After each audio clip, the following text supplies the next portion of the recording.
Hello everyone. अब चलो last तक हमने क्या देखा था। काइनेटिक थ्योरी ऑफ गैसेस में जितना हमें मूल कॉन्सेप्ट की जरूरत होगी वो बेसिक केमिस्ट्री का हमने वहां पे पढ़ लिया। ठीक है, लास्ट वीडियो में हमने वही पढ़ा। अब इस पार्ट में हम प्रॉपर किस पे इंटर करेंगे? काइनेटिक थ्योरी ऑफ गैसेस पे इंटर करेंगे। किस पे इंटर करेंगे? Kinetic theory. किस पे?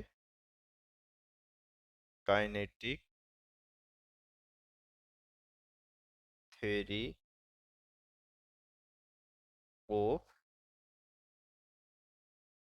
गैसेस। ठीक, ज़्यादा लंबा लेक्चर नहीं रखेंगे, मतलब लंबा लेक्चर रखेंगे और ये कोशिश करेंगे कि 4 से 5 वीडियो के बीच में ये कवर हो जाए पूरा का पूरा। ठीक है, 5 वीडियो और मैक्स टू मैक्स 6 वीडियो, उससे ऊपर नहीं लेके जाने की कोशिश करेंगे। ठीक है, तो आज हम जो देखेंगे वो सिर्फ क्या देखेंगे? काइनेटिक थ्योरी ऑफ गैसेस देखेंगे। अब यहाँ से अब हमारे पास पूरा मूल कॉन्सेप्ट उधर जितना भी पढ़ चुके हो वो सब अपना साइड में रख लेते हैं। ठीक, अब आज से जो स्टार्ट होगा और पूरा थर्मोडायनेमिक्स सब प्रॉपर एक एक लाइन आप चीजें समझते चलना। बहुत इजी चैप्टर है, बहुत मजा आएगा। ठीक है, एकदम बेसिक से मैं स्टार्ट करूंगा। मैं जो थ्योरी पोर्शन है उसको लिखते चलूंगा, फिर उसके बाद जो ये थ्योरी पोर्शन की जो पीडीएफ है वो वीडियो के लास्ट पे टेलीग्राम की लिंक होगी, वहां जाना, डाउनलोड करना और आराम से बैठ जाना। ये जो स्क्रीन पे आपको दिख रहा है ये कंप्लीटली लिखा हुआ वहां पे विद क्वेश्चन के अटैचमेंट के साथ है। ठीक, तो नोट्स लिखने की झंझट खत्म रहेगी, है ना। नोट्स एक साइड से डाउनलोड करके पीडीएफ में देख सकते हो, प्रिंट मार के। तो नोट नहीं लिखना पड़ेगा, ये चीज का फायदा रहेगा। दूसरा, ठीक, मैं यहाँ पे हर चीज को लिखते चलूंगा, छोटी से छोटी चीजें और बड़ी से बड़ी चीजें। ठीक है, और क्वेश्चंस को ड्राइव करते चलेंगे। सॉरी, मतलब जो प्रॉब्लम्स रहेंगी उसको ड्राइव करेंगे, क्वेश्चन को सॉल्व करते चलेंगे और उसके बाद फिर लास्ट पे हम इसकी एडवांस रिलेटेड प्रॉब्लम, फिर वो लास्ट वीडियो के बाद हमारे पास वो जब भी आएगा उसका अलग टाइम। ठीक है, लेकिन पहले तो हम चैप्टर कवर करें। तो स्टार्ट करते हैं कि मेरे पास कैसा होता है। देखो, अभी हमने जैसे ये पढ़ा कि गैस जो होता है वो कैसा होता है, कंसिस्ट ऑफ एटम्स के फॉर्मेट में होता है। एटम या तो सिंगल भी हो सकता है या कंबाइन के फॉर्मेट में दिखेगा तो उसे हम मोलिक्यूल्स कहते हैं। ठीक, इस फॉर्मेट में हमें दिखा था। तो अब देखो, जैसे अगर गैसेस है तो वो एक चेम्बर के अंदर में गैस को रखा। ठीक, तो वहां पे एक नया चीज है, अगर गैस चेम्बर के अंदर रखा तो वहां पे वॉल्यूम होगा। अब वॉल्यूम के साथ अब गैस के जो छोटे छोटे एटम्स या मॉलिक्यूल्स जो भी होंगे वो जब जाएंगे तो वॉल से स्ट्राइक होंगे, तो स्ट्राइक के कारण वहां पे क्या क्रिएट होगा? प्रेशर वॉल पे क्रिएट होगा। अब अगर मेरे पास ये चीज है तो वो एक वेलोसिटी के साथ जा रहे होंगे। तो अब वेलोसिटी के साथ जा रहे होंगे तो अभी हम देखेंगे कि वेलोसिटी डायरेक्टली डिपेंड्स ऑन कैसा है? टेम्परेचर पे या स्क्वायर रूट ऑफ टेम्परेचर पे डिपेंड कर रहा होगा। तो अब यहाँ से जब इतनी सारी चीजें अब हम देखेंगे तो हम अपने आप को ये रिलेट करेंगे कि इस पूरे चैप्टर में हम गिन के 3 चीज की बात करें, प्रेशर, वॉल्यूम और टेम्परेचर से रिलेटेड सारे डिस्कशंस होते चलेंगे। ठीक है, तो प्रेशर कैसा, किसके कारण क्रिएट होगा? मोल्स या मॉलिक्यूल्स या एटम्स के वॉल पे स्ट्राइक के कारण या कोलिजन्स के कारण मेरे पास उस वॉल पे प्रेशर आएगा और वो प्रेशर मेरे पास उस गैस का उस चेम्बर के अंदर प्रेशर होगा। वॉल्यूम कैसा, एक कंटेनर जहां पे भी कलेक्ट करेंगे उसके लिए वॉल्यूम भी चाहिए। और टेम्परेचर कैसा, जिस वेलोसिटी से जा रहा होगा तो वहां पे टेम्परेचर पे डिपेंडेंसी रहेगी वेलोसिटी के साथ। ठीक है, इस पूरे चैप्टर में मैं वॉल्यूम को कैपिटल वी और वेलोसिटी को न्यू से रिप्रेजेंट करूँ। ठीक है, क्योंकि दोनों का सिंबॉलिक रिप्रेजेंटेशन वी वी होता है और मेरी बोल्ड ऑफ वी और स्मॉल लेटर ऑफ वी में बहुत ज्यादा डिफरेंस नहीं है, है ना। तो मैं दोनों को अलग अलग फॉर्मेट में लिखूंगा। तो चलो इंट्रोडक्शन करते हैं और थोड़ा थोड़ा थ्योरी लिखते चलते हैं। ठीक है, कैसा होगा मेरे पास कि एक gas consist a gas consists of atom a gas consists of atom either individual, मतलब एक गैस क्या करेगा? एटम्स मतलब रखेगा या तो इंडिविजुअल या तो मेरे पास कैसा बॉन्ड बना के, आइदर इंडिविजुअली और बॉन्ड बॉन्ड टुगेदर। जब बॉन्ड हो जाएगा साथ में तो उसे हम क्या बोल देते हैं? मॉलिक्यूल्स बोल देते हैं, एज मॉलिक्यूल्स, ये हम पढ़ चुके हैं पीछे ही। ठीक, that fill their, that fill their container, fill their containers volume, containers volume, and exert pressure, and exert pressure on the container, on the container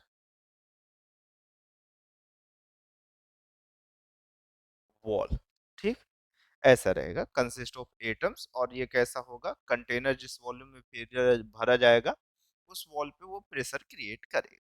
ठीक है, तो हम लोग इस पूरे चैप्टर में तीन वेरिएबल टर्म्स देखेंगे, प्रेशर, वॉल्यूम और टेम्परेचर। ठीक है, तो मैं यहाँ पर अगर इस चीज की बात करूँ तो अब ऐसा कैसा रहेगा कि मेरे पास कैसा थ्री वेरिएबल हम लोग एसोसिएटेड करेंगे, हमारे पास कैसा होगा, थ्री वेरिएबल्स रहेंगे। मैं लिखते चलता हूँ कौन कौन से वेरिएबल्स रहेंगे इस पूरे चैप्टर में हमारे पास। यहाँ पे आगे चल के एक रहेगा कौन सा, पहला कौन सा रहेगा मेरे पास, एक देखेंगे हम प्रेशर के लिए, एक देखेंगे किसके लिए, वॉल्यूम के लिए, और एक किस पे देखेंगे हम लोग, टेम्परेचर पे देखेंगे। तो इस तरह से तीन फॉर्मेट में हम देखेंगे। ठीक है, अब वॉल्यूम क्या है कि मॉलिक्यूल्स या एटम्स को मूव करने के लिए जो फ्री स्पेस मिल रहा है वो उसका वॉल्यूम कहला रहा है। ठीक है, तो मैं लिखते चलता हूँ, the volume, the volume is a result, the volume is a result of the freedom, result of the, result of the freedom that atoms, that atoms have to spread,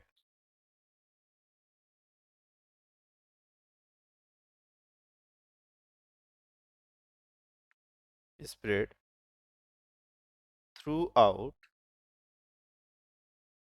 throughout the container, throughout the container. The pressure is result,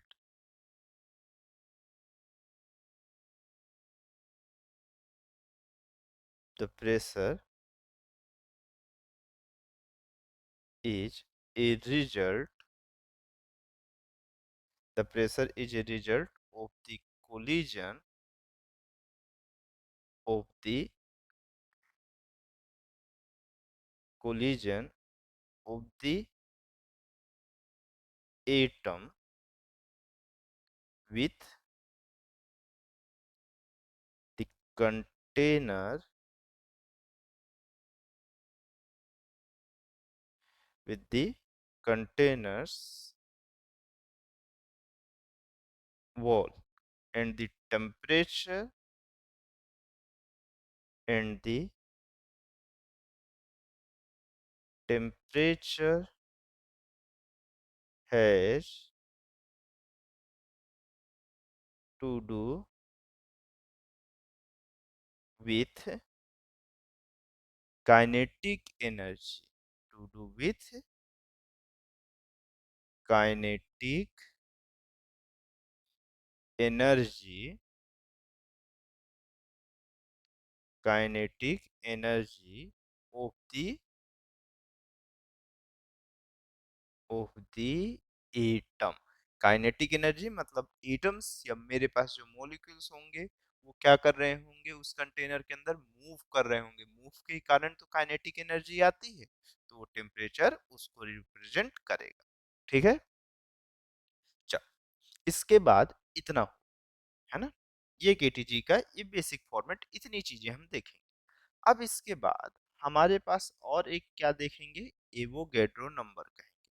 Avogadro number और Avogadro लो दोनों अलग अलग चीज है, ठीक है।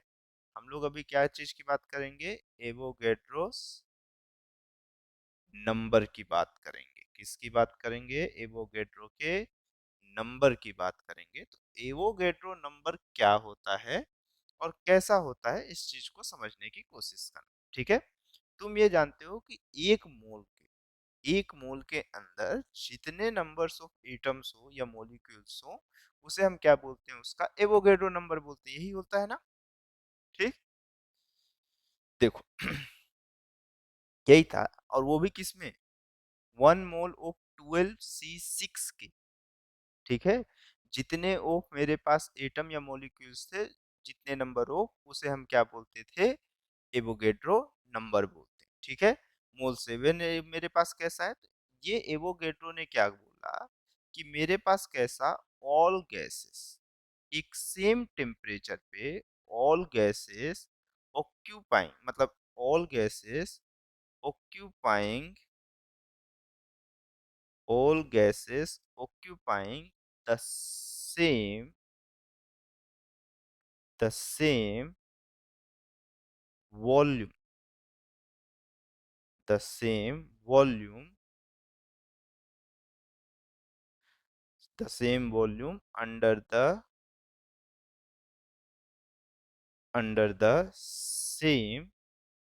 condition same volume under the same condition under the same conditions of temperature and pressure contain the same number contain the same number contain the same number उसके बाद same number of atoms and molecules। अब ये physical word के format में हम definition लिख रहे हैं, ठीक है। तो हमारे पास कैसा होता है, 1 मोल जो हमारे पास नंबर रखता है, वो किसके इक्वल होता है, तो हमारे पास एवोगैड्रो नंबर को हम किसके इक्वल लिखते हैं, 6.02 × 10 ऑफ कितना होता है, 23।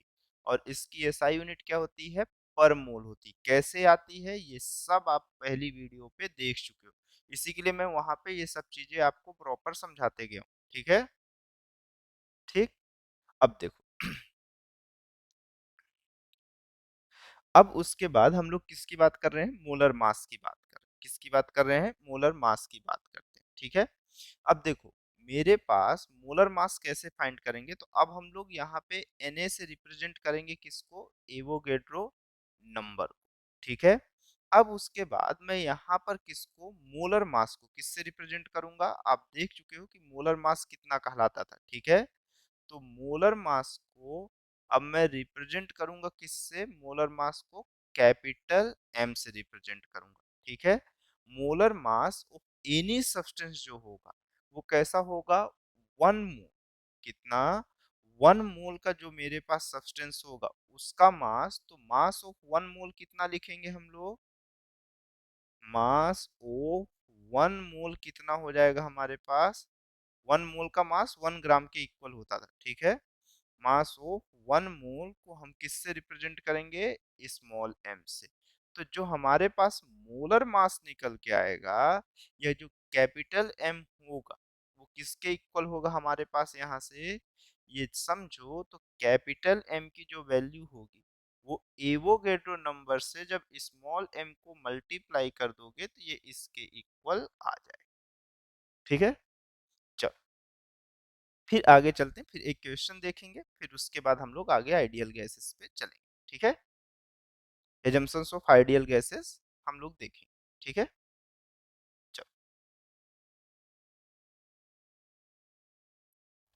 चल, अब जैसे इस क्वेश्चन की हम लोग बात करते हैं, एक क्वेश्चन है जस्ट ये, क्या बोल रहा है, calculate the number of atom, calculate the number of atom in 39.4 ग्राम, कितना, 39.4 gram gold, molar mass of gold is 197 ग्राम पर, यही है या नहीं है।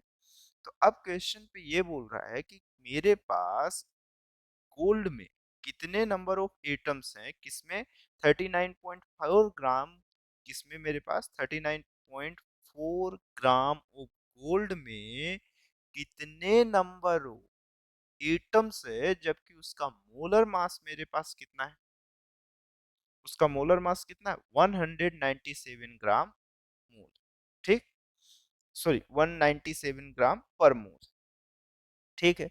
चल, अब अगर तुम ये समझो कि मेरे पास सबसे पहली बात कि एक मोल में कितने नंबर ऑफ एटम्स होते हैं, उसका मोलर मतलब एटम्स में मास गिवन है 39.4 ग्राम गोल्ड है, कितना ग्राम है, 39.4 ग्राम गोल्ड है। अब समझो, तो एक ग्राम गोल्ड में कितना कंटेंट होगा, मतलब अगर मैं तुमसे ये पूछना स्टार्ट किया, चल, कि मेरे पास अगर 1 ग्राम में कितने, 1 ग्राम में कितने नंबर्स ऑफ मेरे पास, कितने नंबर्स ऑफ मेरे पास एटम है, अगर ये बता दिए तो मेरा 39.4 में तो आंसर आ ही जाएगा, ठीक। तो देखो 1 ग्राम में आप कैसे काउंटिंग करते हो, सोचो, सोचो, 1 ग्राम के अंदर कितने नंबर्स ऑफ मेरे पास एटम है, ये आप कैसे जानो, मैं एटम की बात कर रहा हूं, ना कि और किसी चीज की मैं बात कर रहा हूं,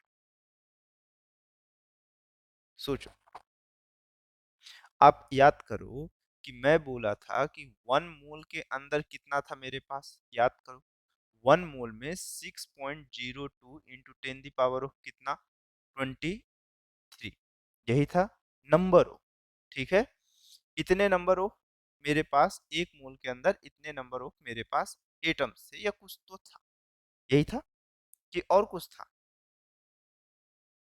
सोचो, यही तो था। फिर उसके बाद जैसे 1 मोल ऑफ, अगर मतलब 1 मोल का मतलब इतने नंबर ऑफ मेरे पास, जिसकी भी मैं बात कर रहा हूँ वो उसकी बात हो रही है, ठीक है। अब देखो, ये 1 मोल की बात हो रही थी, तो 1 मोल ऑफ मैं अगर मान के चलो इतना था, अगर मैं मान के चलो इसी पे से क्वेश्चन ले रहा था कि अगर मैं ऑक्सीजन का 1 मोल लिया, किसका लिया, ऑक्सीजन का 1 मोल लिया, तो मतलब कितने ऑफ मेरे पास एटम्स होंगे इस पे, सोचो, 1 मोल का मतलब कितना हुआ था मेरे पास यहाँ, 1 मोल का मतलब ये हुआ था कि मेरे पास यहाँ पे 6.02 into 10 of 23 numbers of oxygen थे, और एक ऑक्सीजन के अंदर मेरे पास कितने नंबर ऑफ मेरे पास कैसे प्रोटॉन और न्यूट्रॉन थे, हम इलेक्ट्रॉन को नेग्लेक्ट कंसीडर कर लिए थे, तो हम उसका एटॉमिक मास यूनिट लिखे थे, जबकि यहाँ पे एक एटॉमिक यूनिट मास की वैल्यू कितनी होती है वो तो अलग बात, लेकिन टोटल इसका मेरे पास एटॉमिक मास कितना होता है, 16 होता है, कितना होता है, 16 होता है, इनटू मैं मल्टीप्लाई किया था 1.6 से, तो आपको ये समझ में आया था कि ये वैल्यू किसके इक्वल हो गई थी, आप सोचो, 1.6 इंटू 10 ऑफ किसी वैल्यू से था ना, सोचो, माइनस का 23 था, तो ये ग्राम में आ रहा था, तो ये 1 के आसपास सराउंडेड आ रहा था, तो मैं अभी भी कैलकुलेट करके दिखा देता हूँ आपको, देखो 1.6 इंटू 1.6 इंटू 10 ऑफ -24 था, मुझे लग रहा है उल्टा पुल्टा बता रहा हूँ, -24 होता है, चलो देखो, तो मैं अगर इस वैल्यू को 6.02 इंटू कितना 1.6 किया, तो ये मेरे पास 9.632 के आसपास आ रहा है, सोचो, अब इसको मैं राउंड ऑफ किया तो 10 ऑफ -1 हो जाएगा, तो ये लगभग लगभग किसके आसपास आया था, 16 ग्राम के आसपास। तो तुम समझो कि 1 ग्राम ऑफ कॉपर पे कितना होगा, जबकि उसका मेरे पास कौन सा मोलर मास गिवन है, जो कि 197 ग्राम पर मोल, ठीक। तो अगर मैं ये बोला कि 1 ग्राम ऑफ गोल्ड जो है वो कितना कंटेंट करेगा, समझो। तो पहले तो अगर मैं ये बोला कि 1 ग्राम ऑफ मेरे पास कितना होगा, तो 197 ग्राम ऑफ गोल्ड कितना कंटेंट करेगा, सोचो। सोचो बाबा, अगर सोच गए तो काम बन जाएगा। देखो, 1 ग्राम ऑफ जो गोल्ड कंटेन करे वो कितना, 6.023 इंटू 10 द पावर ऑफ कितना है, 23 है। ये 197 ग्राम पर मोल के लिए गिवन है। कितने के लिए गिवन है, 197 ग्राम पर मोल के लिए गिवन है। ये किसके लिए गिवन है, पर मोल के लिए वैल्यू गिवन है। तो मेरे पास अगर मान के चलो 1 ग्राम के लिए मैं इससे 197 से डिवाइड कर दिया, तो ये मेरे पास क्या बनेगा, ये पर मोल है और इसको ग्राम पर मोल से मैं डिवाइड कर दिया, तो ये मेरे पास कैसा देगा, इतने नंबर ऑफ एटम्स होंगे या नहीं होंगे। और मेरे पास अब क्वेश्चन पे क्या बोल रहा है कि मोलर मास गिवन है ना, तो अब क्या बोला है, 39.4 ग्राम के लिए चाहिए।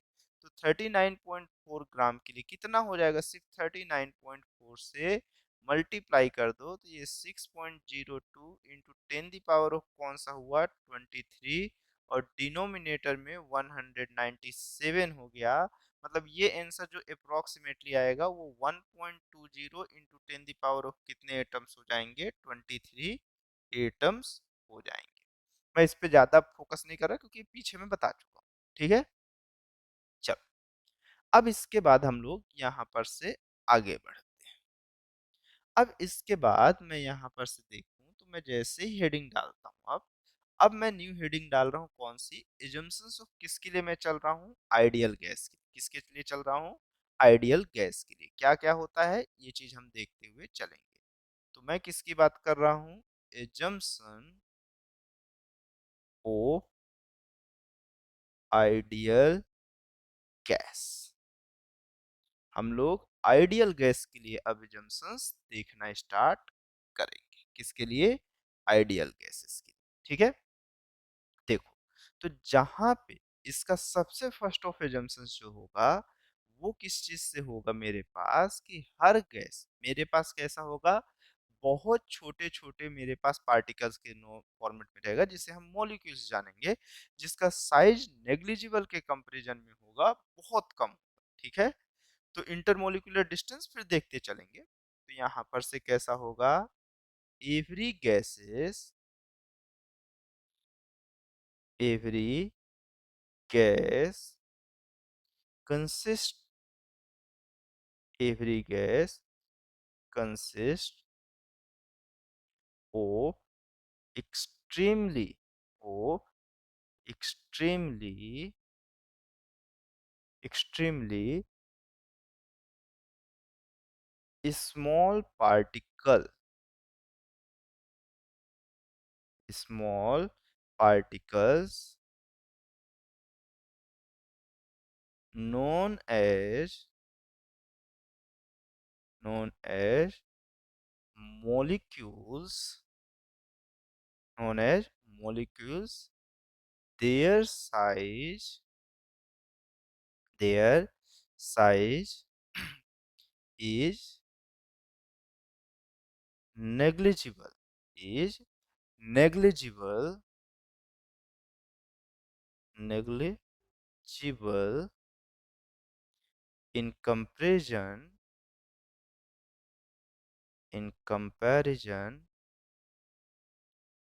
in comparison to intermolecular, to intermolecular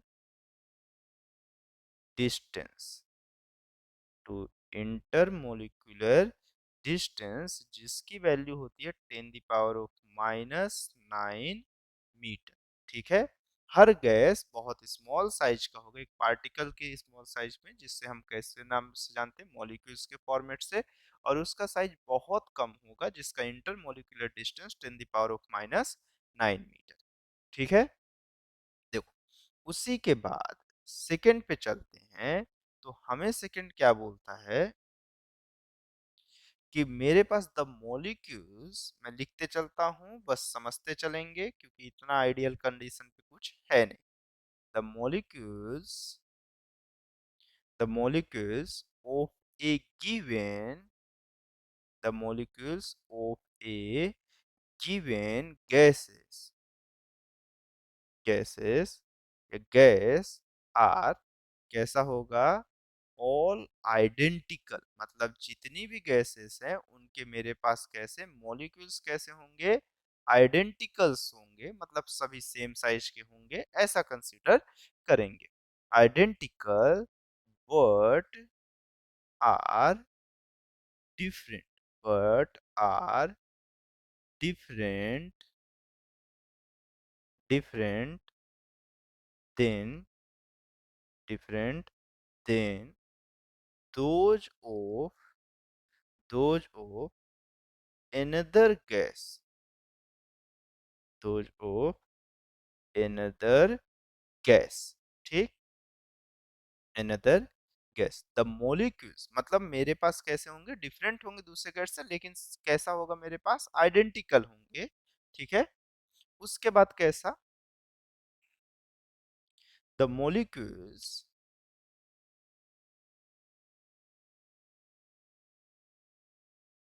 the molecules of a gas the molecules of a gas are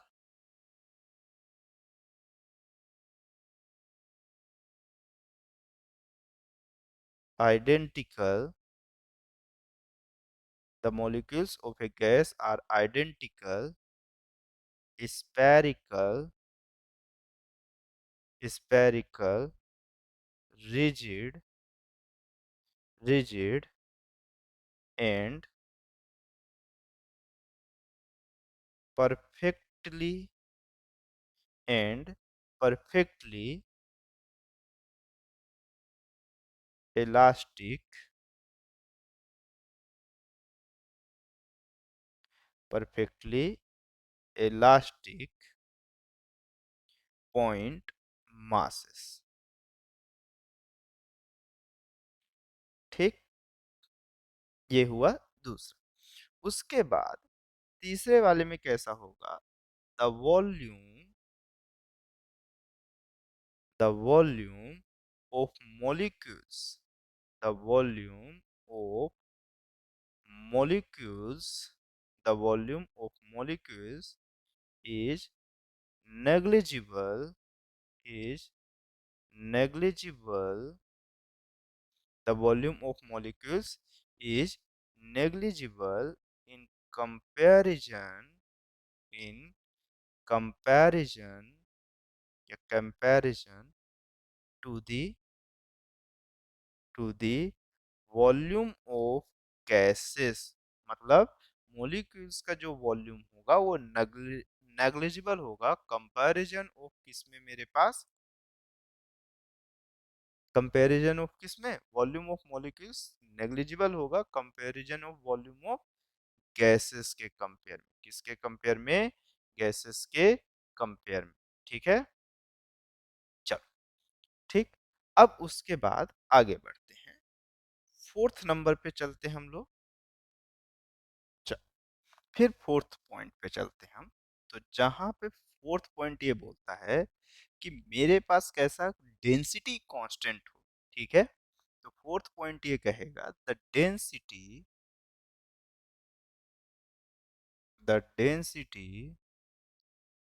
of gas the density of gas the density of gas is is constant is constant the density of gas is constant at at all points at all points of the container ठीक fourth उसके बाद fifth पे चलते हैं fifth में हमारे पास कैसा होगा the molecules the molecules obey the molecules obey Newton's law obeys Newton's law of motion. Newton law of motion, but as a as a as a whole, their motion their motion their motion is iso is isotropic. as isotropic मतलब कैसा? any molecules any molecules can can move randomly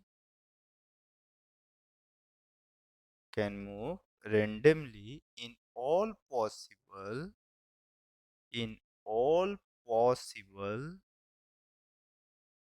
all possible direction in all possible direction with all possible with all possible velocities all possible velocities। ठीक।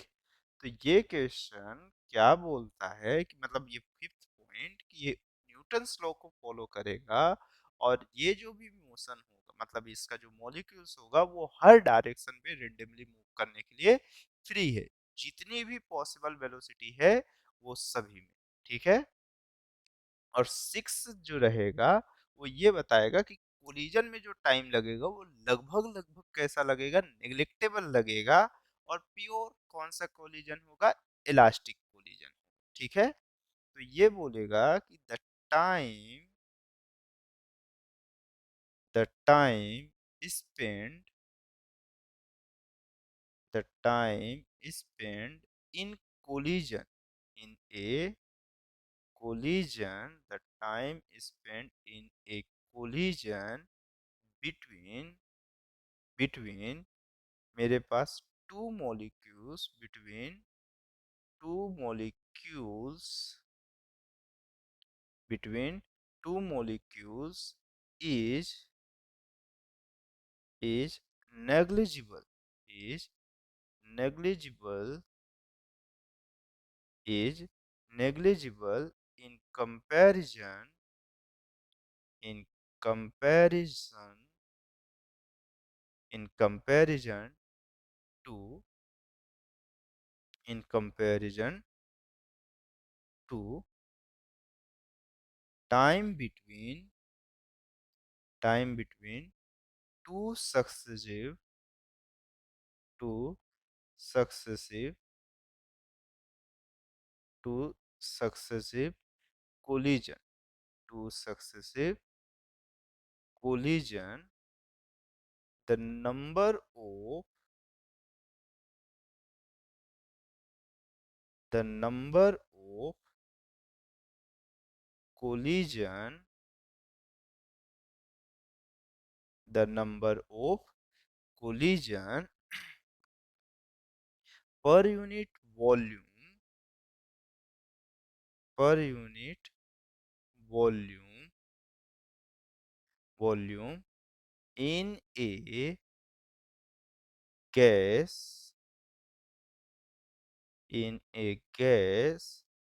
remain constant remain constant। ठीक है। ये six हुआ। उसके बाद seventh के लिए कैसा होगा कि अट्रैक्टिव नो अट्रैक्टिव और रिपल्सिव नो अट्रैक्टिव और repulsive force act no attractive और repulsive force act between between gas molecules between gas molecules. ठीक। उसके बाद एट्थ में ऐसा है कि मेरे पास कैसा मॉलिक्यूल्स जो कंटेनर मतलब मॉलिक्यूल्स जब कंटेनर से कोलाइड करेंगे तो उससे मोमेंटम चेंज होगा और मोमेंटम ट्रांसफर थोड़ा सा किसके होगा, वॉल पे होगा, और जिससे मेरे पास प्रेशर इक्वली डिस्ट्रीब्यूट होगा। तो ये 8 रूल इंपॉर्टेंट है, तो मैं लिखते चलता हूँ। Molecules molecules constantly constantly constantly collide constantly collide with the wall with the walls of container of container due to due to which due to which momentum due to which momentum क्या होगा मेरे पास, change होगा। Momentum changes momentum changes the changes momentum फिर the changes momentum the changes momentum the changes momentum the changes in momentum is is transferred transferred to the is transferred to the walls to the walls of the container of the container consequently consequently pressure consequently pressure is exerted consequently the pressure exerted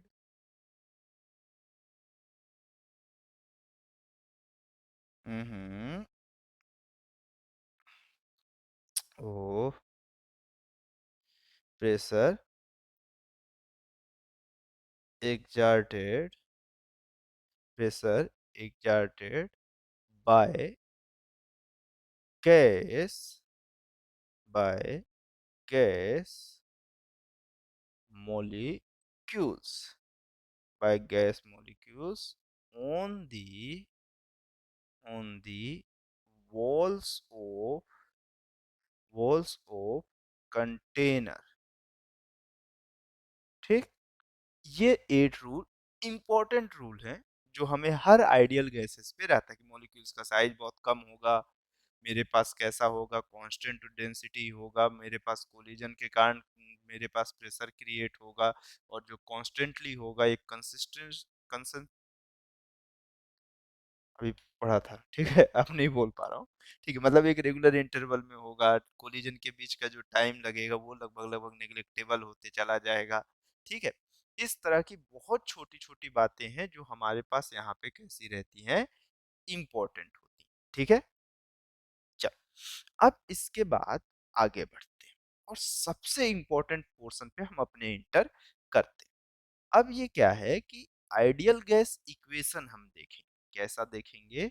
अब जो हमारे पास next reading है वो किससे related है, मेरे पास equation, कौन सा मेरे पास, equation of equation of equation of state और आइडियल गैस और आइडियल गैस इक्वेशन। ठीक, इसकी बात हम लोग करेंगे कि मेरे पास इक्वेशन जो है वो स्टेट और आइडियल गैस इक्वेशन पे डिपेंड करेगा। तो इस चीज को हम कैसे देखेंगे, आइडियल गैस इक्वेशन इसे हम कहते हैं, कि इस चीज पे देखेंगे। ठीक है, देखो, अगर इस वाले फॉर्मेट में हमने ये देखा कि जब एक कंटेनर लिया उस पे एक मोल ऑफ, कैसा, एक mole of simple gases, different different types के गैसेस को कैसा किया, एक बॉक्स में भरा, एक आइडेंटिकल वॉल्यूम, कैसा, एक आइडेंटिकल वॉल्यूम पे रख दिए, और सेम टेम्परेचर पे सेम वॉल्यूम पे डिफरेंट टाइप्स के गैसेस के सिर्फ एक एक मोल को हमने रखना स्टार्ट किया। ठीक है, अब इस कंडीशन पे हमने ये पाया कि सभी के थ्रू अप्लाइड ऑफ प्रेशर की मेरे पास कंडीशंस कैसी है, सेम है। ठीक है, तो ये रिलेशंस हमने ये किया कि मेरे पास कैसा है, अब इसके फॉर्मेट से कि आइडियल गैस मेरे पास कौन से रिलेशन को फॉलो करता हुआ है, इससे ये समझ में आया कि ये जो मुझे रिप्रेजेंट करेगा वो पीवी इज इक्वल टू कौन सा, एन आर टी के फॉर्मेट में रिप्रेजेंट कर रहा है। ठीक है, यहाँ पे पी कौन सा प्रेशर है मेरे पास, ये एब्सोल्यूट प्रेशर है। कौन सा प्रेशर है, एब्सोल्यूट प्रेशर है। कौन सा प्रेशर है, एब्सोल्यूट प्रेशर है। मतलब सराउंडेड के साथ साथ उस कंटेनर का, मतलब एटमॉस्फेयर का प्रेशर प्लस उस कंटेनर का जो प्रेशर, वो दोनों के समेशन के इक्वल है ये। ठीक है, उसके बाद यहाँ पर में ये कौन सा मेरे पास नहीं है, गेज प्रेशर नहीं है। कौन सा प्रेशर नहीं है, नॉट अ गेज प्रेशर। ठीक, देखो, आइडियल गैस इक्वेशन पे हमने ये देखा कि एक कांस्टेंट टेम्परेचर पे कांस्टेंट वॉल्यूम में, मतलब कांस्टेंट वॉल्यूम्स के कई सारे मैंने चेंबर लिए, सभी का टेम्परेचर सेम है, तो जब हम उस पे सिर्फ एक मोल डिफरेंट टाइप्स की गैसेस रखे तब भी मेरे पास कैसा रहा, प्रेशर सभी के लिए कैसा रहा, सेम रहा। ठीक है, तो मेरे पास ऐसा कैसा है कि ऑल रियल गैसेस है और आइडियल गैसेस की कंडीशंस पे। ठीक है, उसके बाद कैसा है, एन किस चीज को रिप्रेजेंट करता है, एन रिप्रेजेंट करता है नंबर ऑफ मोल्स। किसको रिप्रेजेंट करता है, एन जो है वो मेरे पास रिप्रेजेंट करता है नंबर ऑफ मोल्स को, नंबर ऑफ मोल्स को रिप्रेजेंट करता है। ठीक है, इस चीज को,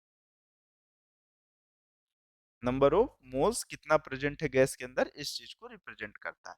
और टी किसको रिप्रेजेंट करता है, टेम्परेचर को। किसको रिप्रेजेंट करता है, टेम्परेचर को, बट किसमें, इन केल्विन में। किसमें रिप्रेजेंट करता है, केल्विन में। ठीक है, अब इसमें मेरे पास कैसा होता है, एक और आपको दिख रहा होगा आर। आर मेरे पास क्या है, ये बोलो, आर एक मेरे पास कैसा है, कांस्टेंट है। कैसा है मेरे पास, कांस्टेंट है। कौन सा कांस्टेंट, गैस कांस्टेंट है। कौन सा कांस्टेंट है ये, गैस कांस्टेंट है, जिसकी वैल्यू कैसी होती है, फिक्स होती है। जिसकी वैल्यू कितनी होती है, फिक्स होती है। आर की वैल्यू मेरे पास कैसा है, आर की जो वैल्यू होगी वो 8.31 के इक्वल। इसकी एसआई यूनिट कितनी होगी, तो इसकी एसआई यूनिट आप खुद समझो कि कितना होगा, बस बताते चलना। ठीक है, आप क्या लिखते हो, PV is equal to N R T लिखते हो। ठीक है, अब अगर ये लिखते हो तो आप समझो प्रेशर इनटू वॉल्यूम का मल्टीप्लीकेशन, तो आर इज इक्वल टू आप कितना लिखोगे, पीवी अपॉन एन टी लिखोगे। प्रेशर और वॉल्यूम का मल्टीप्लीकेशन आपको मालूम है क्या होता है, जूल। एन क्या चीज को रिप्रेजेंट करेगा, मोल को, और टी किसको रिप्रेजेंट करेगा, टेम्परेचर को, जिसका एसआई यूनिट कितना होता है इस टेम्परेचर का, केल्विन होता है। तो जहां से आर की जो वैल्यू है 8.31 जूल पर मोल पर केल्विन, ये होता है। ठीक है, आइडियल गैस और law of equation of states के लिए हम लोग उसे के को, मतलब आईडी, ये पीवी इक्वल टू एनआरटी जो है ये आइडियल गैस इक्वेशन। ठीक है, अब उसके बाद अगर मेरे पास ये पूछा गया कि इसका डायमेंशनल फॉर्मूला कितना होता है, कौन सा फॉर्मूला, डायमेंशनल फॉर्मूला कितना होता है, तो आप बता सकते हो कि इसका जो डायमेंशनल फॉर्मूला होता है वो कितना होगा। आर के लिए मेरे पास जूल के लिए कितना लिखते हो, M L square T the power of -2। Mole को मोल ही लिखते हो, एक स्मॉल ऑफ लेटर के फॉर्मेट में और टेम्परेचर को थीटा से रिप्रेजेंट करते हो, तो आपको ये दिखेगा कि ml² T the power of -2, और ये कितना हो जाएगा यहाँ पर से मोल की पावर में -1 और थीटा की पावर में -1। ठीक है, ये चीज हमारे पास आ रही है। आर की वैल्यू ये जो है ये जूल पर मोल पर केल्विन है। ठीक, अब यहाँ के बाद इसी इक्वेशन को हम एक दूसरे फॉर्मेट में लिख सकते हैं। किसके फॉर्मेट में? एक दूसरे फॉर्मेट में लिख सकते हैं जहां पे हमें ये मालूम है कि कौन सा, अगर मैं कौन सा गैस कांस्टेंट को एवोगेड्रो नंबर से अगर डिवाइड कर दूंगा तो एक कांस्टेंट के इक्वल होगा जिसे हम के से रिप्रेजेंट करते हैं, और इस कांस्टेंट को हम क्या लिखते हैं? बोल्ट्जमान। कौन सा लिखते हैं? बोल्ट्जमान कांस्टेंट लिखते हैं। कौन सा कांस्टेंट लिखते हैं? बोल्ट्जमान कांस्टेंट कहते हैं। ठीक, मतलब जब मैं क्या करूंगा कि अगर 8.31 को मैं किससे रिप्रेजेंट कर दूंगा, मतलब 8.31 को 6.02 इंटू 10⁻23 से अगर मैं डिवाइड कर दिया तो एक वैल्यू आएगी जो कि 1.38 इंटू 10⁻23 होगा। और इसके लिए आप क्या लिखते हो? जूल पर मोल पर केल्विन, और इसके लिए पर मोल लिखते हो तो मोल से मोल कैंसिल आउट होगा जिसकी वैल्यू होती है जूल पर केल्विन। ठीक, तो यहां पर से आपको एक ये वैल्यू देखने को मिलेगी। ठीक है,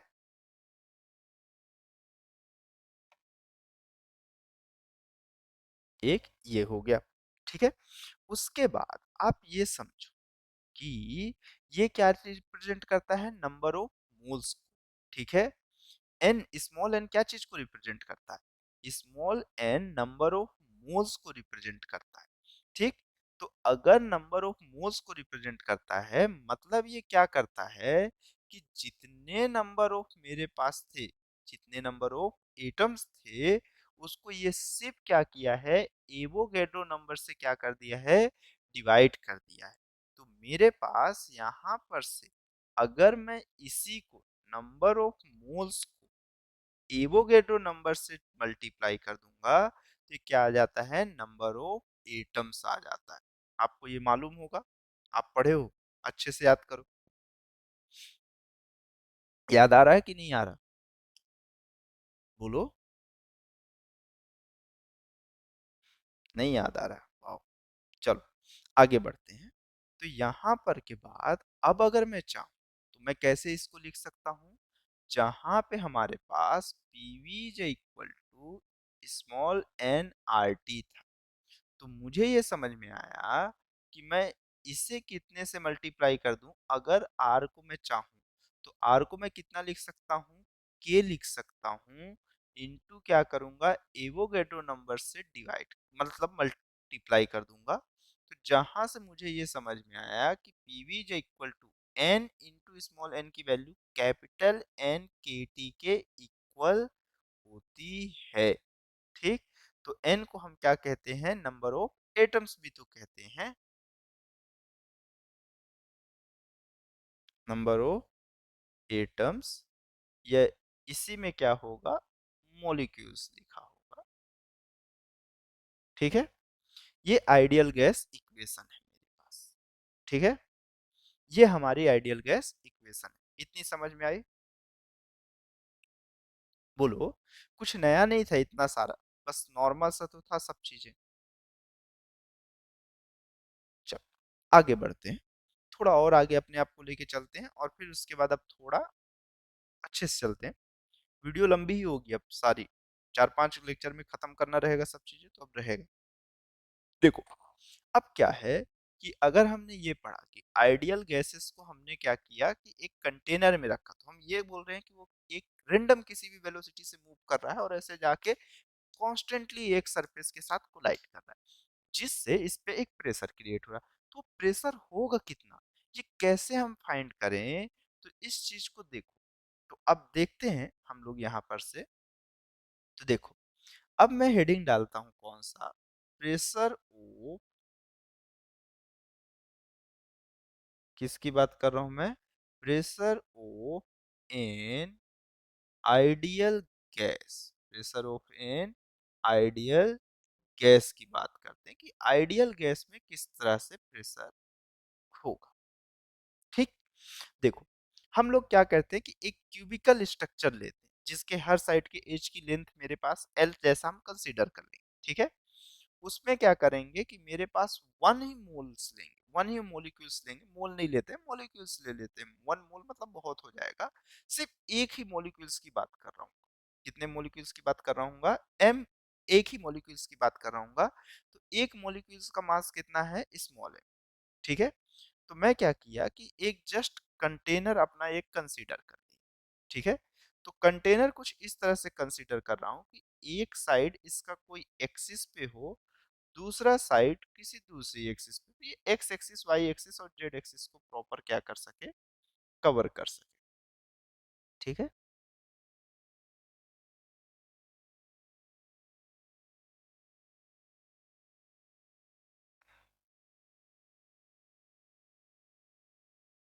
और एक, एक ये, ठीक, ये एक्स हो, ये वाई हो, और ये कौन सा है, जेड, ठीक। जस्ट एक को कंसीडर किए, एक्चुअल में कोई भी मोल अगर आप लिए, सॉरी कोई भी मॉलिक्यूल्स लिए, तो क्या वो सिर्फ ऐसा फिक्स है क्या कि एक ही डायरेक्शन मूव करेगा, नहीं, वो थ्री डिफरेंट डायरेक्शंस पे मूव करेगा। मतलब मैं ये बोल रहा हूँ कि ओरिजिन पॉइंट के रिस्पेक्ट में कहीं पर भी कंटेनर में गए, ठीक है, तो इसके तीन डिफरेंट डिफरेंट डायरेक्शंस पे वेलोसिटी दिखेगी। एक एक्स एक्सिस की डायरेक्शन पे जो होगी वो वी एक्स हो जाएगी, उसी तरह से एक वाई एक्सिस की डायरेक्शन पे दिखेगा, और एक कौन सी एक्सिस की डायरेक्शन पे दिखेगा, जेड एक्सिस की डायरेक्शन पे दिखेगा, कुछ इस तरह से होगा। तो ये मेरे पास कौन सा है, वी एक्स है। एक इसकी डायरेक्शन पे देखने को मिलेगा, ये कौन सा हो जाएगा, वी वाई, और एक इसकी डायरेक्शन पे देखने को मिलेगा, ये कौन सा हो गया, वी जे। एक कंटेनर कंसिडर किया हूं जिसमें हर साइड की लेंथ ऑफ मेरे पास कितनी है, एल है, ठीक है। क्यूबिकल है, एक साइड के एरिया में ए वन ले लिया हूं और दूसरे साइड की एरिया में ए टू लिखा हूं, तो मतलब ये कंफर्म बात है कि दोनों साइड की एरिया कैसी होगी, सेम। मैं क्या किया कि एक मोल, मतलब एक मोलिक्यूल्स को लिया और जस्ट यहाँ पर किसी वेलोसिटी के साथ छोड़ दिया, एक्स एक्सिस की डायरेक्शन पे जा रहा, तो ये वी एक्स वेक्टर ऐसे गया, यहाँ से स्ट्राइक हुआ और इस तरह से जाने लगा विथआउट ऑफ एनी लॉसेस, ठीक। और फिर इस डायरेक्शन पे जा रहा है और ये अभी भी एक्स एक्सिस की डायरेक्शन पे है। तो एक्स एक्सिस के कंपोनेंट की बात कर रहे हैं तो एक्स एक्सिस की बात कर रहे हैं, लाइन पे एक ही डायरेक्शन, ठीक है। चलो, यहाँ तक हो गया। तो अब अगर मैं ये कहा कि मैं क्या कंसीडर किया हूँ, वी कंसीडर, मैं जो कंसीडर करते हुए चला हूँ बस उस पे लिखते चलता हूँ। तो देखो क्या क्या कंसीडर किया हूँ, वी कंसीडर, क्या कंसीडर किए कि सिर्फ एक मोल है, कितना है, वन मोल, वन मोल लिख दिया, वन मोलिक्यूल्स,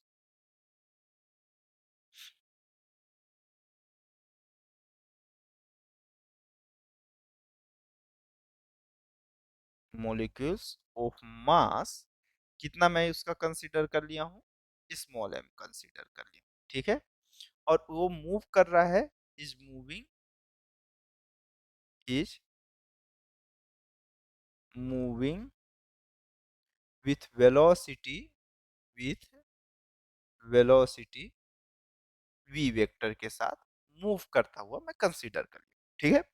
अब देखो अगर कोई v वेक्टर के साथ मूव कर रहा है मतलब हर डायरेक्शन पे उसकी अलग अलग वेलोसिटी होगी, तो हम क्या लिखेंगे कि v vector is equal to V X I cap plus O V Y J cap plus O V Z कौन सा हो जाएगा, के कैप हो जाएगा। इस तरह से तीन अलग अलग डायरेक्शंस पे चलेंगे।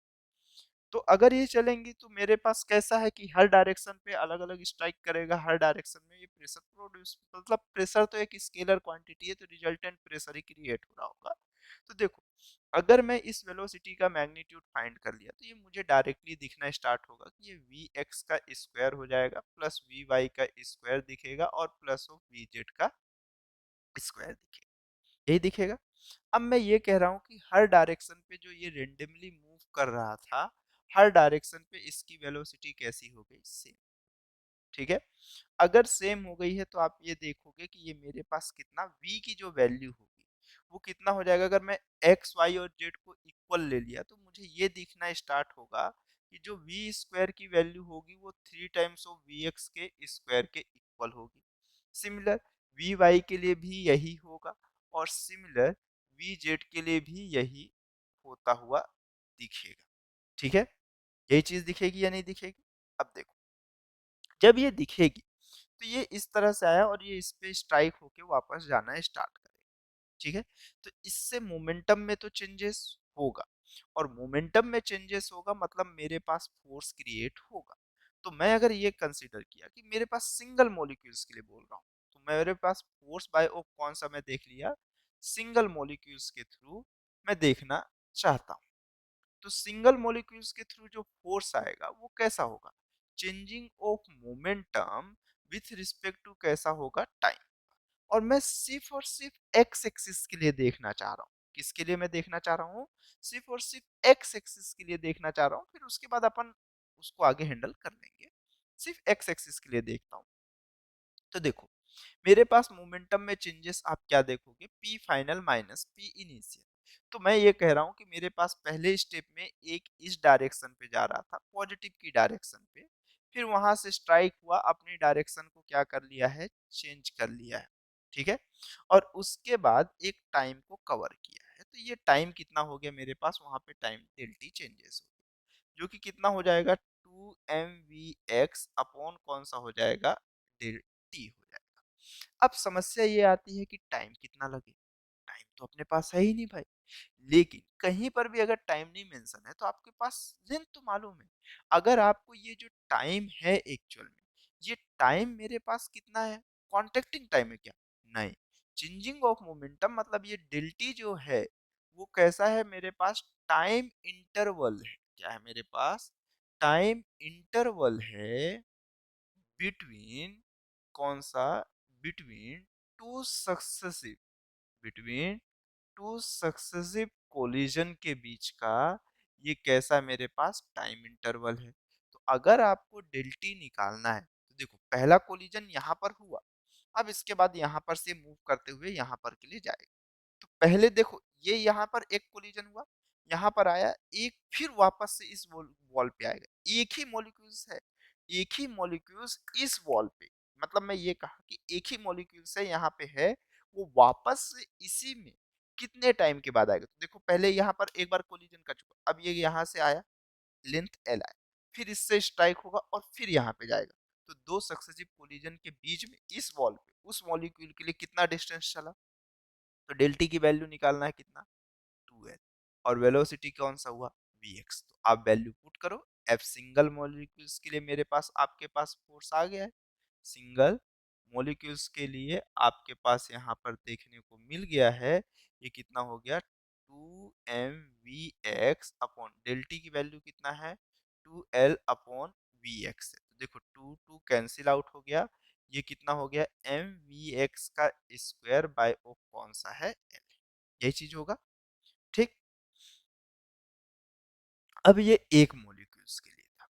अब अगर मैं इसी तरह से बहुत सारे मॉलिक्यूल्स एक्स एक्सिस की डायरेक्शन, एक ही नहीं है, अब बहुत सारे मॉलिक्यूल्स के लिए बात करना स्टार्ट किया, तो अगर मैं ये कह रहा हूँ कि 4, अगर मैं यही बोला, जब मैं यहाँ पर से A1 पे ही ले लेता हूँ, सिर्फ एक ही एरिया पे ले लेता हूँ ना, दोनों के लिए तो सेम ही एरिया होगा।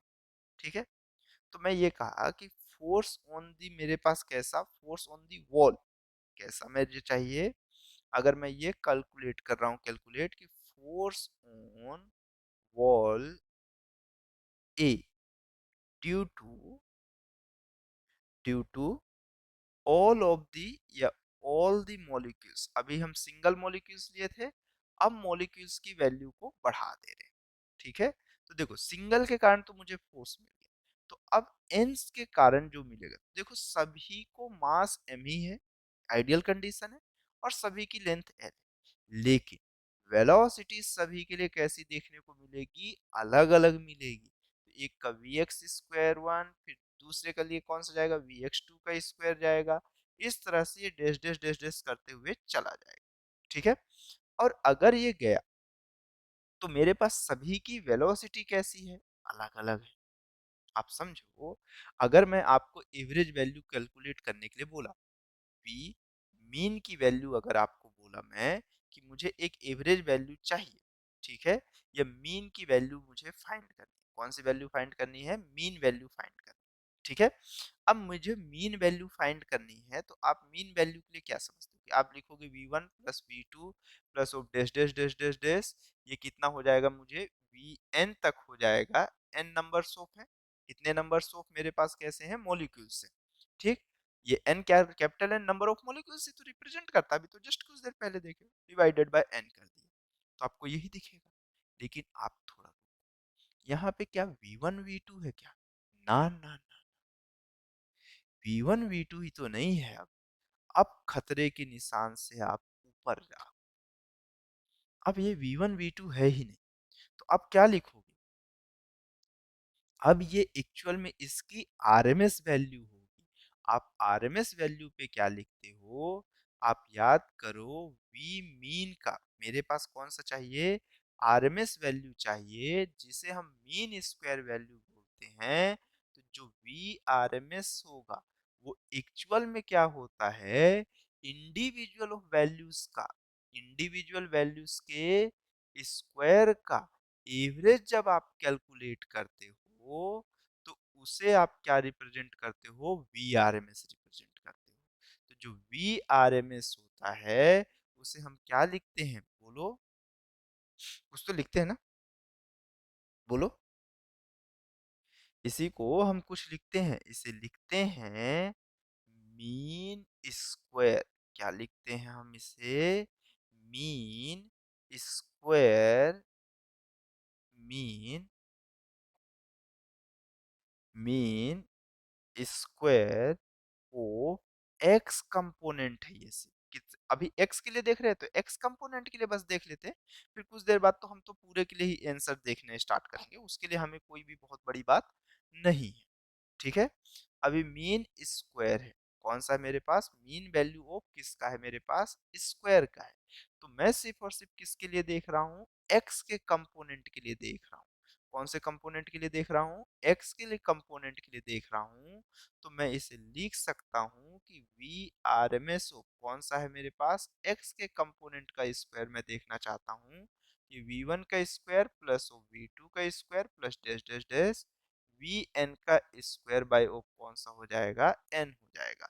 तो आप इसे x1 लिखोगे, इसे कितना लिखोगे, सब गलत लिख के बैठ गया, फिर से वापस वही लिख दिया था। इसे मैं कितना लिखूंगा यहाँ पर से, वी एक्स वन का square plus V X two का square plus dash dash dash, ये कितना हो जाएगा, वी एक्स एन का स्क्वायर अपॉन कितना हो जाएगा, एन। तो अब आप देखो, यहीं पर से आप समझने की स्टार्ट करो कोशिश, तो आपको ये दिखेगा कि वी एक्स वन का square plus V X two का square plus dash dash dash V X N का स्क्वायर जो है वो कितना है, N times of V R M S का क्या है, स्क्वायर है। अब देखो, मैं तुमसे ये कहा था क्वेश्चन में, रिक्वेस्ट किया था कि अब मैं v को न्यू से रिप्रेजेंट करूंगा, v को न्यू से रिप्रेजेंट करूंगा। मैं रीजन बोला था कि यहाँ पे वॉल्यूम भी देखने को मिलेगा, और क्या देखने को मिलेगा, मेरे पास वेलोसिटी भी मिलेगा, ठीक। तो अब मैं हर जगह पे इसे किस में कन्वर्ट कर दे रहा हूँ, न्यू में कन्वर्ट करते चलूंगा, ठीक है। वेलोसिटी मीन्स ऑफ, मैं न्यू से लिख रहा हूँ या स्पीड को न्यू से लिख रहा हूँ, ठीक है। चल, यहाँ तक हो गया। हाँ, ये भी सभी न्यू ही है, सभी न्यू, ठीक है। ये सब क्या है मेरे पास, न्यू, ठीक। ये ये ये और ये क्या हुआ, न्यू, ठीक है। चल, अब अगर इसके बाद आगे बढ़ते हैं, ठीक। अब यहाँ पर से देखो, तो मैं इस इक्वेशन का यूज करता हूँ, फोर्स के इस इक्वेशन का यूज करता हूँ, तो मुझे क्या दिखेगा कि जो एफ एक्स की वैल्यू है, देन हम ये देख पा रहे हैं कि एफ एक्स की जो वैल्यू थी वो कितना था, small M by N into कितना हुआ, capital N into V R M S का क्या हो गया, स्क्वायर हो गया। और कौन से एक्सिस के लिए, ये एक्स एक्सिस के लिए भाई, ये कौन से एक्सिस के लिए है, एक्स एक्सिस की बस डायरेक्शन के लिए। तो ये कौन सा हुआ, वी एक्स एक्सिस के आरएमएस की वैल्यू की बात हो रही है, ठीक है। तो ये मेरे पास कौन सा हुआ, ये एक्स एक्सिस के लिए हुआ। अब देखो यहां पर तक तो आप लिख लिए एक प्रॉपर वे में से, ये एफ एक्स की वैल्यू हो गई, ठीक।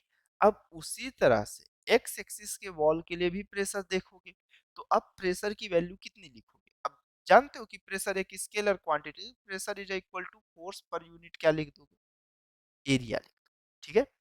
तो अभी मैं चलता हूं यहां पर से, अब आगे देखते हैं। तो प्रेशर के लिए मैं क्या लिख दूंगा कि एफ एक्स बाई ओ क्या हो जाएगा मेरे पास, ए।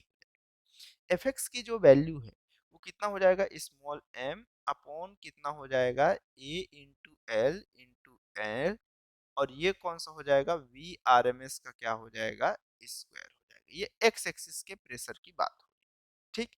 अब देखो ये सब किसके एक्सिस की बात हो रही है, एक्स एक्सिस की बात, ठीक।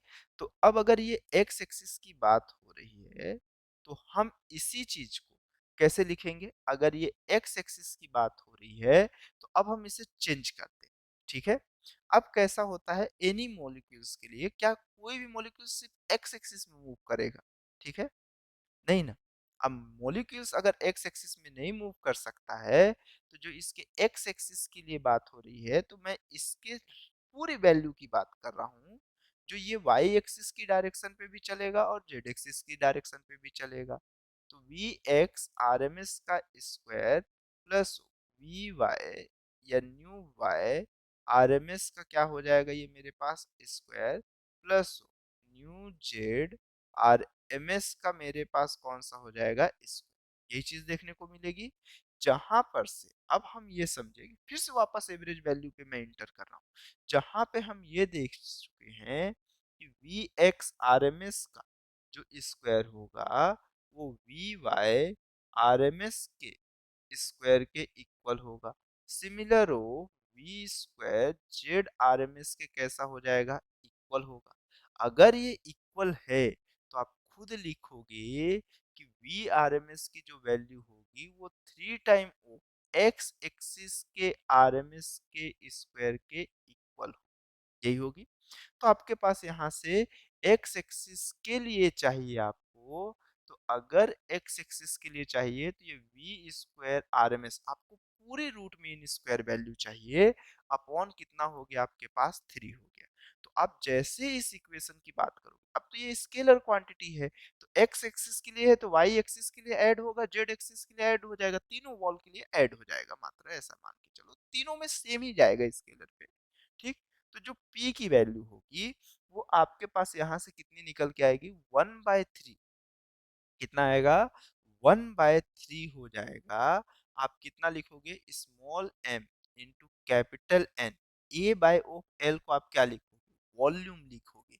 तो यहाँ पर मैं लिख देता हूँ कि A into L is equal to कैसा होगा, वॉल्यूम ओ क्यूब हो जाएगा, कितना हो जाएगा, वॉल्यूम ऑफ क्यूब हो जाएगा, और ये V square R M S हो जाएगा। यही चीज देखने को मिलेगी, देखो यही चीज देखने को मिलेगी। अब यहाँ से और इंपॉर्टेंट फॉर्मेट में हम इंटर कर रहे हैं, बहुत ही बेहतरीन फॉर्मेट में। अब देखो यहाँ से पीवी जो इक्वल टू आप कितना लिखोगे, 1/3, कितना लिखोगे, 1/3, और ये कितना हो जाएगा, स्मॉल एम, और ये क्या हो जाएगा, एन, और ये हो जाएगा V square R M S हो जाएगा, ठीक। और ये कुछ कुछ आपको देखा जाना पहचाना सा लगना स्टार्ट हुआ होगा, अगर आप अच्छे से देख रहे होगे तो। देखो यहाँ पे m भी कांस्टेंट है, नंबर ऑफ मॉलिक्यूल्स भी कांस्टेंट है, 3 भी कांस्टेंट है। अब आप समझो यहाँ पर से क्या है, ठीक। इस फॉर्मेट में मैं इसे लिख सकता हूँ। अब सोचो इसके बाद और भी तो कुछ हो सकता है ना, मेरे पास खत्म हो गया यहीं पर इसकी कहानी, नहीं नहीं नहीं, अभी तो इसकी कोई भी कहानी खत्म ही नहीं हुई। अब अगर आप इसको कंपेयर करो, इसके बाद इसको कंपेयर करो विथ आइडियल गैस इक्वेशन से। अगर मैं इसे कंपेयर किया, सॉरी, अगर मैं इसे कंपेयर किया, यहाँ तक मुझे यही इंपॉर्टेंट है। ये कैसा है मेरे पास इंपॉर्टेंट है, मैं यहाँ पे लिख देता हूँ रेड कलर में, ये मेरे पास इंपॉर्टेंट है, ये टर्म मुझे मालूम होना चाहिए कि PV is equal to 1/3 small M into N V square R M S, जहाँ पे एम क्या है मोल का मास, एन क्या है नंबर ऑफ मोल्स और V square R M S. ठीक, यहाँ पर से देखो, अगर मैं कंपेयर किया तो मुझे ये दिखेगा कि पीवी जो है वो डायरेक्टली प्रोपोर्शनल कौन सा वी आर एम एस के स्क्वायर के डायरेक्टली प्रोपोर्शनल है। और तो और अगर आप ये कह रहे हो कि पीवी इज इक्वल टू कितना लिखते हो स्मॉल एन आर टी लिखते हो, यहाँ पर भी जो पीवी है वो डायरेक्टली प्रोपोर्शनल ऑफ टेम्परेचर है। ये फर्स्ट इक्वेशन ये कहाँ से आ रहा है आपके पास, फ्रॉम, कहाँ से आ रहा है मेरे पास, फ्रॉम आइडियल गैस इक्वेशन, ये आप देख ही चुके हो, फ्रॉम आइडियल गैस इक्वेशन से। इसे फर्स्ट इक्वेशन कह रहे हो, इसे सेकेंड इक्वेशन। जब दोनों को कंपेयर किए तो आपको ये दिखा कि वी आर एम एस की वैल्यू जो है वो डायरेक्टली मेरे पास किसके इक्वल है, वी आर एम एस की जो वैल्यू है वो मेरे पास कैसा है, डायरेक्टली प्रोपोर्शनल है या डायरेक्टली इक्वल है, बोलो। डायरेक्टली प्रोपोर्शनल ऑफ कैसा है मेरे पास, स्क्वायर रूट ऑफ टेम्परेचर के इक्वल होती है, यही होती है। तो वी आर एम एस की value directly proportional of square root of temperature लिखी, या वी आर एम एस की value V R M S का स्क्वायर कह लो, या इसी चीज को मैं कह लूं कि V square R M S जो है वो डायरेक्टली इक्वल होगा किसके, टेम्परेचर। इस तरह से भी आप इसको कह सकते हो। ठीक, और कोई सी चीज बची यहाँ पे, देख लो पहले, इतनी चीजें पहले देखो, फिर अब इस चीज को मैं और नए फॉर्मेट में लेके चलता हूँ। देखो, अब यहाँ पर से अगर मैं अब इस चीज को समझूं तो मुझे ये देखने को कैसा मिलेगा, PV is equal directly proportional हो जाएगा मोल के मास पे, अब मास में चेंज कर सकता हूँ, नंबर ऑफ कैसा मोल्स पे, और मेरे पास किस पे, टेम्परेचर पे। इस पे भी तो ऐसा डिपेंड करेगा या नहीं करेगा, और यही सब मिलके तो एन आर हो जाता है, स्मॉल एन तो होता ही है। और आर रेडबर्ग कांस्टेंट हो जाएगा, रेडबर्ग कांस्टेंट बोलता हूँ सॉरी, गैस कांस्टेंट हो जाएगा। ठीक है, यहाँ तक ठीक है। अब देखो, अगर यहाँ से समझो तो अब मैं इसमें से अलग अलग कंडीशंस देखता हूँ, तो अब मैं इस पे केस देखना स्टार्ट करता हूँ।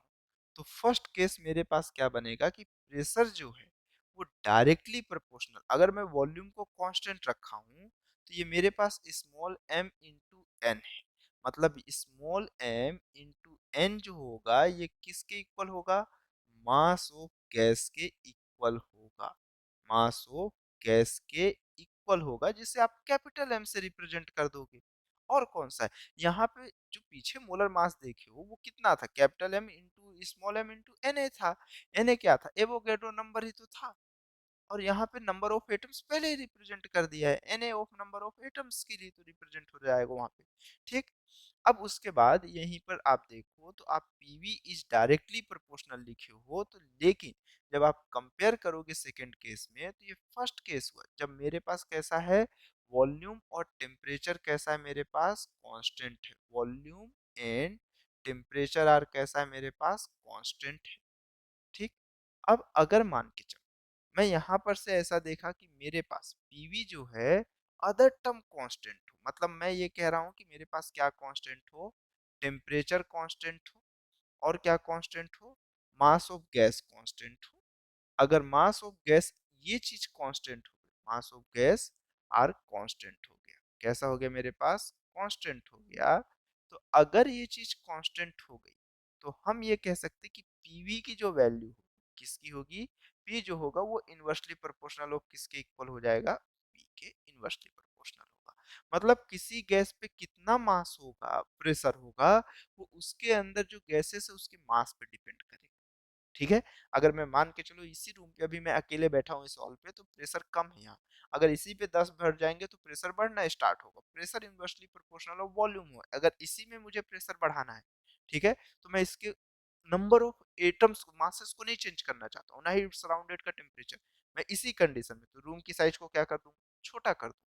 ठीक है, और कैसा होगा, और तो और आप एक चीज और कह सकते हो कि मेरे पास टेम्परेचर के डायरेक्टली प्रोपोर्शनल इनवर्सली प्रोपोर्शनल, बताओ।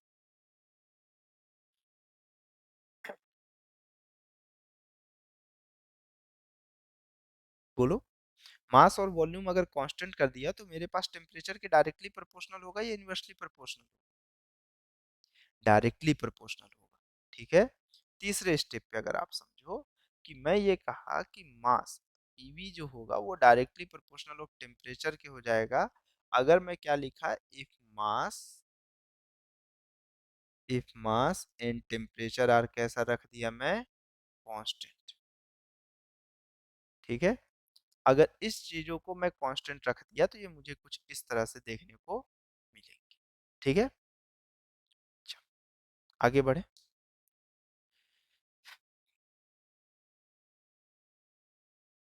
चलो, अब आगे बढ़ते हैं ना। थोड़ा सा एक आध क्वेश्चन भी रहेगा, ऐसा थोड़ी कि बिना क्वेश्चंस के ही आगे बढ़ जाए। ठीक। देखो, अब जैसे इस क्वेश्चन पे हम आ गए। ठीक है। इस क्वेश्चन पे क्या बोल रहा है, in period o 1 second, in period o, अच्छा अगर साइज छोटी दिख रही होगी तो और बढ़ा देते हैं ना, क्या दिक्कत है, पहले इसके साइज को ही बढ़ा देते हैं हम। ये लो। ठीक है।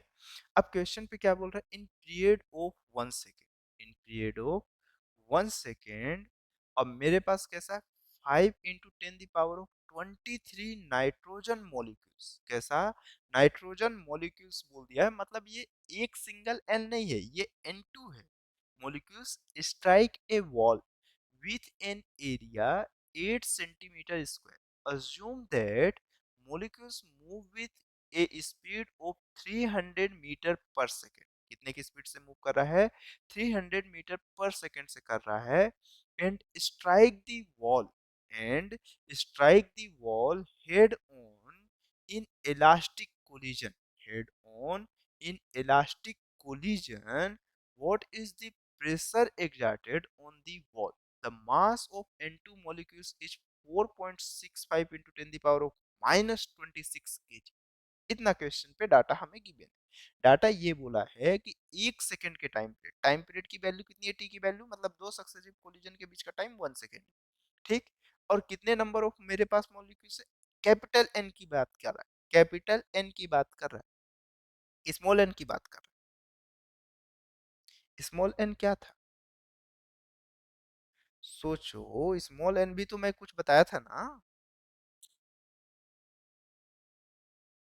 भाई, small N is equal to capital N upon N A था, नंबर ऑफ मोल था। ठीक। तो यहां पर ये हुआ। ठीक।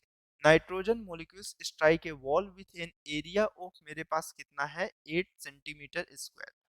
assume that molecules move with a speed of इतना है and strike the wall head on in elastic collision. What is the pressure exerted on the wall? तो मेरे पास वॉल पे कितना प्रेशर आएगा ये सिंपल सा बताना है।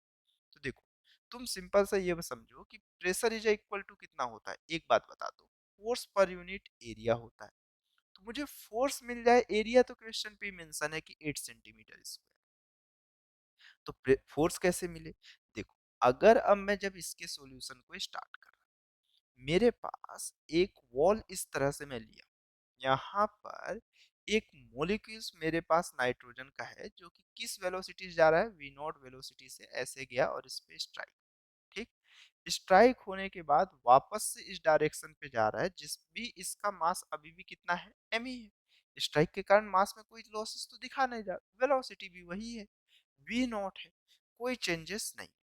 तो अब जो फोर्स ये अप्लाई कर रहा होगा तो फोर्स एक्चुअल में कितना होगा, चेंजिंग ऑफ मोमेंटम पर सेकेंड, यही कहते हो।